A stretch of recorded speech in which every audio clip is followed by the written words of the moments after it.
North Korea is disappearing. Not from war, not from an uprising, but from something far worse.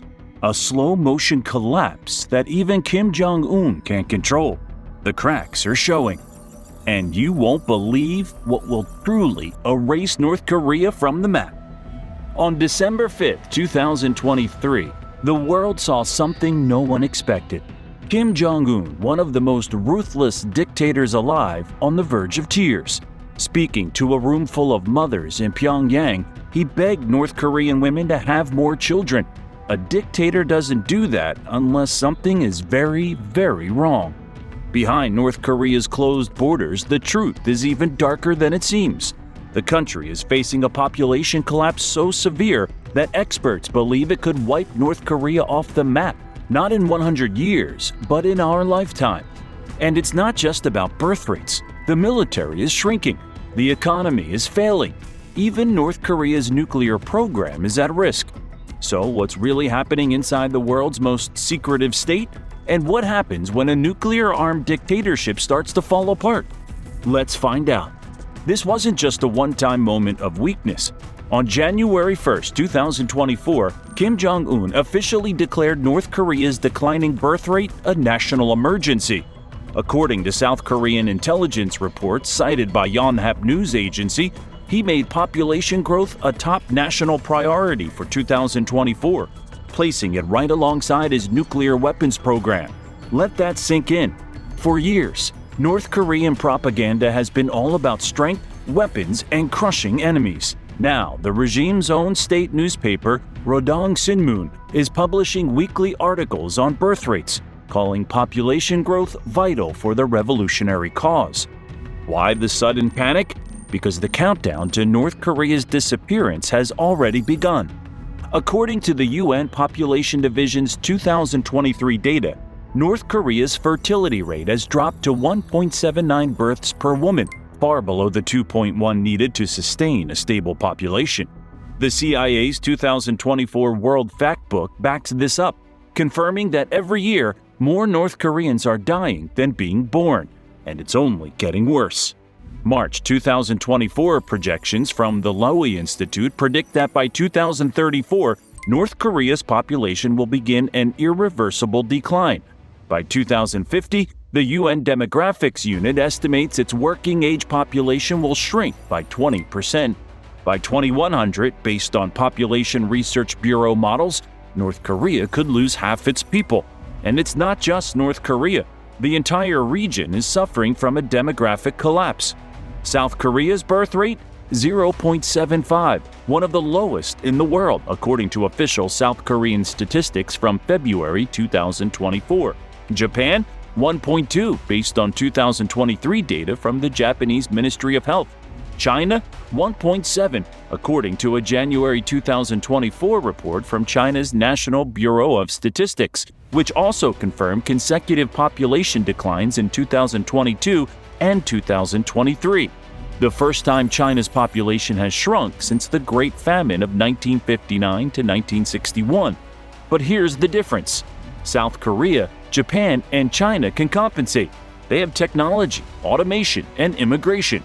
According to the International Federation of Robotics 2023 World Robotics Report, South Korea operates 1,012 industrial robots per 10,000 manufacturing workers, the highest in the world. Japan ranks third globally with 419 robots per 10,000 workers, and China, despite its lower density of 470, now accounts for over half of all new robot installations worldwide. North Korea? It has nothing. No advanced technology, no automation, no outside help. While wealthy countries find solutions, North Korea is on a collision course with extinction. And that brings us to the most shocking paradox of all. A desperately poor nation is experiencing the birth rates of rich countries. That's not how this is supposed to work. Poor countries typically have high fertility rates. Statista data from 2022 shows that sub-Saharan Africa averages 4.53 births per woman. Afghanistan, 4.52. Even Mongolia maintains 2.77, according to their National Statistical Office. So why is North Korea breaking every rule of population science? And what happens when a nuclear-armed dictatorship starts to vanish? The answer takes us back to a moment when everything changed, not just for North Korea, but for the entire world order. After the Korean War ended in 1953, the population surged from 8.4 million to 15 million in just 2 decades, according to North Korean census data verified by the UN. Ironically, the same country now facing extinction once outperformed South Korea economically until the mid-1970s, a fact confirmed in CIA economic assessments from that period that estimated North Korea's per capita income at $1,130, compared to South Korea's $650 in 1976. These are not just statistics, they represent dramatic shifts in real human lives. Professor Hazel Smith of the School of Oriental and African Studies, who conducted extensive research inside North Korea throughout the 1990s, documented how post-war economic success created an illusion of unstoppable progress. Between 1955 and 1975, North Korean propaganda didn't just claim superiority over the South, it boasted that North Korea would soon overtake Japan economically, and for a while it seemed plausible. State media flooded citizens with images of massive industrial complexes, modern apartment blocks, and an expanding education system. For ordinary North Koreans, this wasn't just government spin, it was real, tangible progress. Choi Min-ho, a defector who grew up in North Korea during the 1960s, told researchers at Seoul National University, "We truly believed we were building paradise. My parents had electricity, assigned housing, and free education for their children. Food distribution worked. My father, a factory manager, received special rations, including cooking oil and sugar. Those were luxuries at the time." But beneath the surface, the cracks were already forming. When global oil prices skyrocketed during the 1973 OPEC crisis, North Korea's Soviet-backed economy took a fatal hit. According to declassified Soviet economic reports, North Korea's trade deficit tripled between 1974 and 1976 as energy costs soared. The government had no answers. It couldn't adapt, and with fewer resources to sustain its people, it turned to population control. By the early 1980s, the fertility rate collapsed from 5 children per woman to just 2.8, according to UN Population Division data. It was the first sign of the demographic disaster unfolding today. Then came the real catastrophe. From 1994 to 1998, North Korea suffered one of the worst famines in modern history, the so-called Arduous March. It wasn't just a food shortage, it was a mass death event. Scholars and humanitarian organizations estimate the death toll ranged between 600,000 to 3 million people, anywhere from 3% to 10% of North Korea's population. Think about that for a moment. Up to 1 in 10 North Koreans may have starved to death in just 4 years. But here's what no one saw coming. The famine didn't just kill people, it changed North Korean society forever. Because when the government's food distribution system collapsed, survival fell on black markets and underground trade networks. Women became the breadwinners. With men forced to report to useless state jobs, women took over the economy, launching the Yangmandang markets that still dominate North Korea today. What started as illegal food trading grew into an underground commercial network spanning the entire country. It was a revolution, but not the kind Kim Jong-un feared. And now this revolution is fueling North Korea's extinction. Fast forward to today, and North Korean women are making a rational choice. They're refusing to bring children into a country with no future. Marriage ages have climbed from the early 20s to the late 20s. Each pregnancy means economic disaster for families already on the edge. And here's the explosive truth Kim Jong-un won't admit. The women of North Korea are engaged in a silent rebellion that's more powerful than any military uprising. Mi Jin, who escaped North Korea in 2019, offered a window into this reality. In our neighborhood markets, the women ran everything. We called ourselves grassroots capitalists behind officials' backs. Another defector, Sun Hee, explained the brutal calculus. Pregnancy means losing your market stall for months. Women would pay 2 months' earnings for illegal Chinese birth control rather than lose their livelihood. This is a generational change in action. My mother had 4 children because the state gave us rations, said one defector. I couldn't feed even one child without working 12 hours daily at the market. Multiply these individual decisions across millions of households, and you're watching a nation slowly erase itself. The regime's desperate attempts to reverse this trend reveal just how little they understand the crisis. They've banned contraception, criminalized abortion, offered financial incentives, and even created mandatory matchmaking events for unmarried employees. But they've missed the fundamental reality. In a country where the average state salary equals about $5 monthly, governmental baby bonuses of $20 make little difference when black market activities bring 10 times that amount. You might wonder, with plummeting birth rates, what happens to a military state that can't find new soldiers? The answer is more disturbing than you can imagine. The Korean People's Army, with 1.2 million active personnel, has long protected the Kim dynasty. But that military machine is disappearing before our eyes. Physical standards have deteriorated so dramatically that minimum height requirements for male recruits have dropped from 5'3" to just 4'9", evidence of how malnutrition has literally shrunk the next generation. A defector who served in an artillery unit near the DMZ from 2013 to 2020 described the absurd reality of today's North Korean military in a 2023 interview with researchers from the Database Center for North Korean Human Rights. We spent 4 months a year farming, not training. We were soldiers who farmed, not farmers who occasionally trained. His unit conducted live fire exercises only twice in 7 years. We shouted bang during exercises to save ammunition, he revealed. Our commanders would receive awards for ammunition conservation while we practiced with wooden mock-ups of weapons. The deterioration extends even to elite units. According to a 2023 report by South Korea's National Intelligence Service cited in the Korea Herald, the previously well-equipped Pyongyang Defense Command, responsible for protecting the capital and Kim regime, has begun cultivating large vegetable gardens on its training grounds.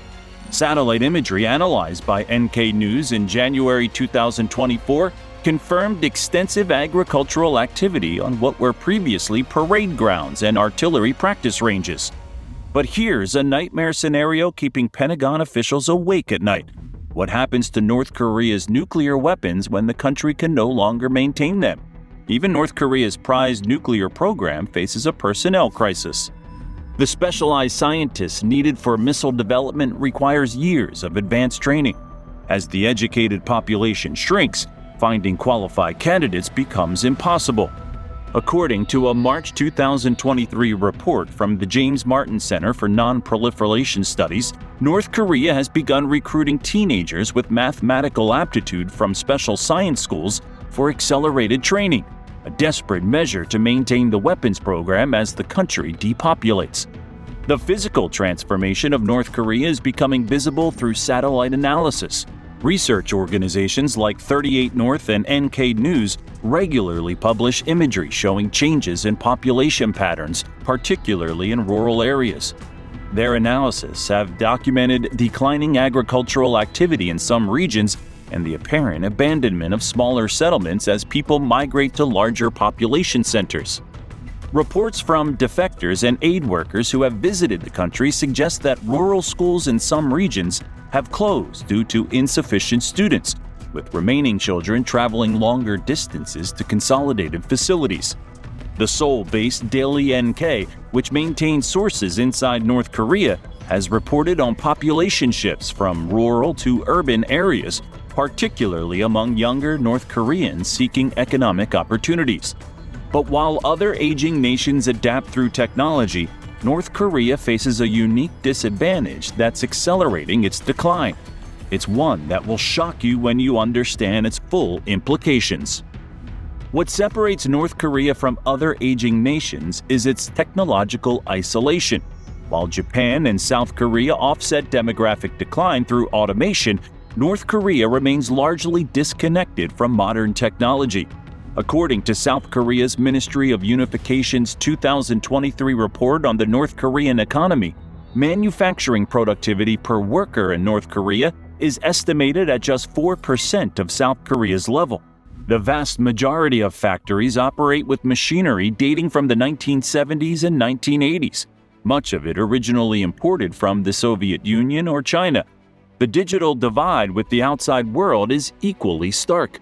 According to Martin Williams, a researcher at the 38 North Project who specializes in North Korean technology, only about 0.1% of North Koreans, primarily senior officials, researchers at major institutions, and certain military commanders, can access even a heavily censored version of the internet called Kwangmyong, Bright Star.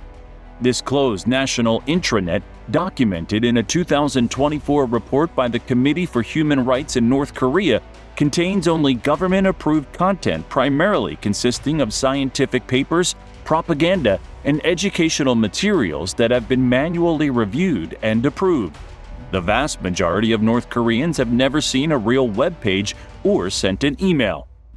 Mobile phones, primarily Chinese-made models running modified Android operating systems, have reached approximately 5 to 6 million subscribers, according to figures cited by South Korea's National Intelligence Service in December 2023, representing about 20% of the population. However, these operate on the closed Kuryeo-link network incapable of international calls or internet access. The operating system takes random screenshots to monitor user activity, feature documented by researchers who have examined phones brought out by defectors. According to Recorded Future, a threat intelligence company that monitors North Korean cyber activity, these phones automatically delete unauthorized files and monitor communications for politically sensitive terms. This digital isolation creates not just economic disadvantages, but also severely limits access to information that might change how the population views its situation. The average North Korean has no conception of how rapid demographic change might affect their future, explains Dr. Park So-kil, director of Liberty in North Korea, an organization that assists North Korean refugees. They're experiencing individual economic hardship without understanding the systemic population collapse that contributes to it. For American defense planners, North Korea's demographic challenges create significant long-term security concerns.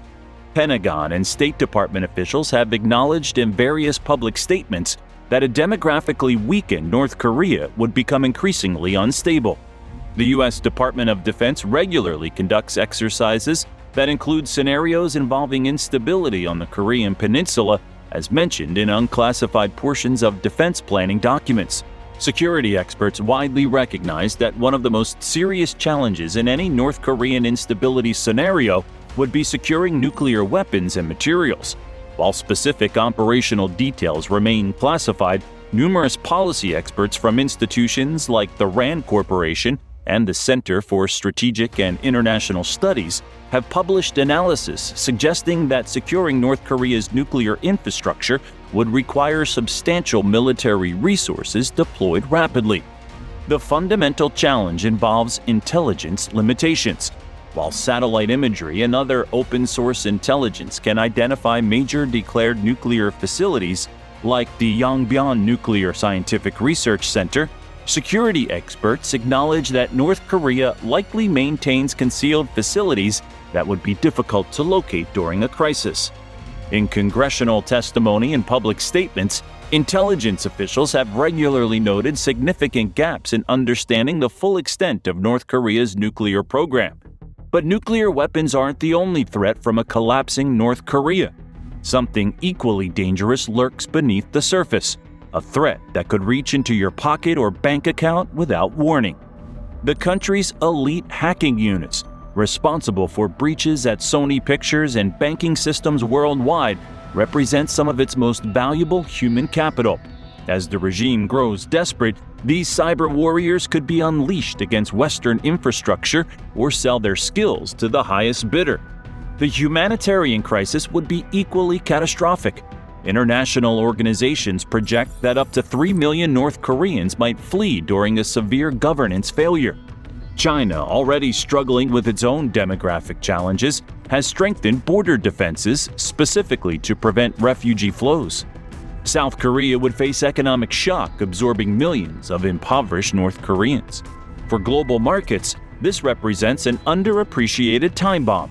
While North Korea itself is economically isolated, regional instability would hit South Korea hard, and that matters to everyone. As the world's 12th largest economy and supplier of 60.5% of global memory chips as of 2025, South Korean market disruption would trigger technology supply chain chaos worldwide. But there's an even more complex strategic puzzle taking shape in the shadows.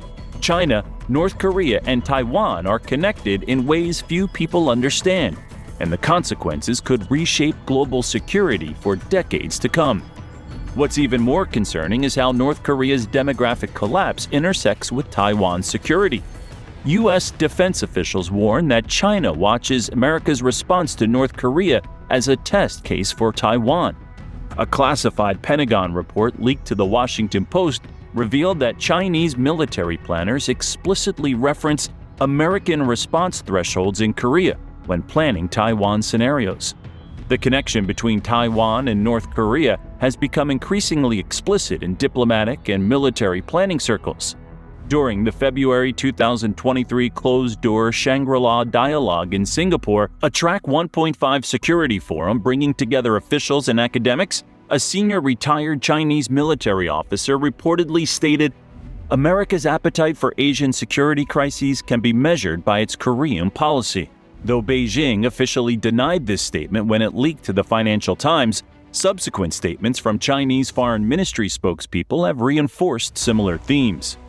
Li Zhai, a military analyst close to the People's Liberation Army Navy, wrote in a July 2023 article for the state-affiliated Global Times that American resource allocation between the Korean Peninsula and Taiwan Strait represents a zero-sum game that Chinese strategic planners must exploit.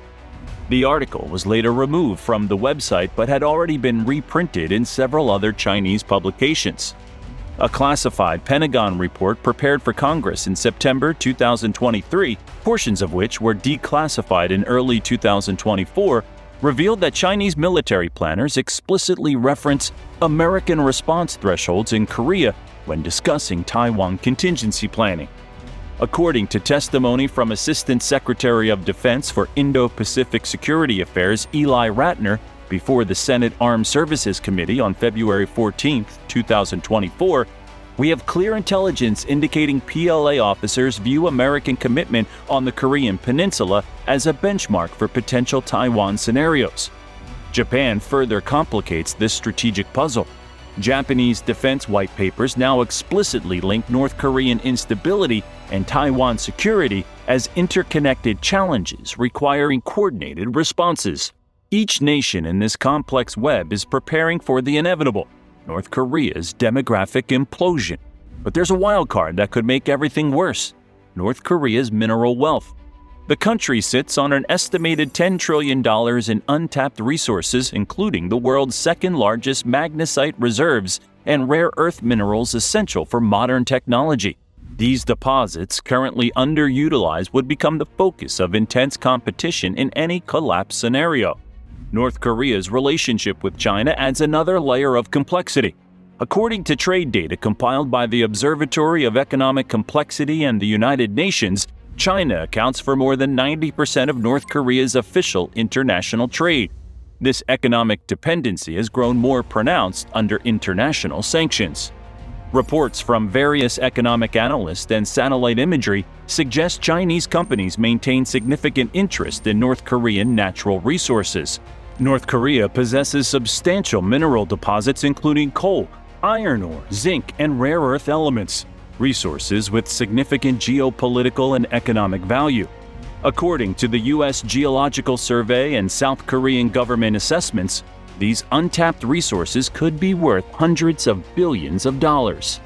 Several analysts have noted that Chinese firms appear positioned to maintain access to these resources through various economic arrangements. These resources, currently underutilized due to North Korea's limited extraction and processing capabilities, could become more economically significant in scenarios involving political or economic transitions in North Korea. So, what does this all mean for the future? Is North Korea truly doomed to disappear? And if so, what happens to its weapons, its people, and the balance of power in Asia? This isn't paranoid speculation, it's demographic mathematics. Population decline follows predictable patterns, and North Korea displays all the indicators of a state in terminal demographic freefall: sub-replacement fertility, youth emigration, aging population, and economic stagnation. Even Kim Jong-un, with all his nuclear weapons and totalitarian control, can't reverse this demographic death spiral.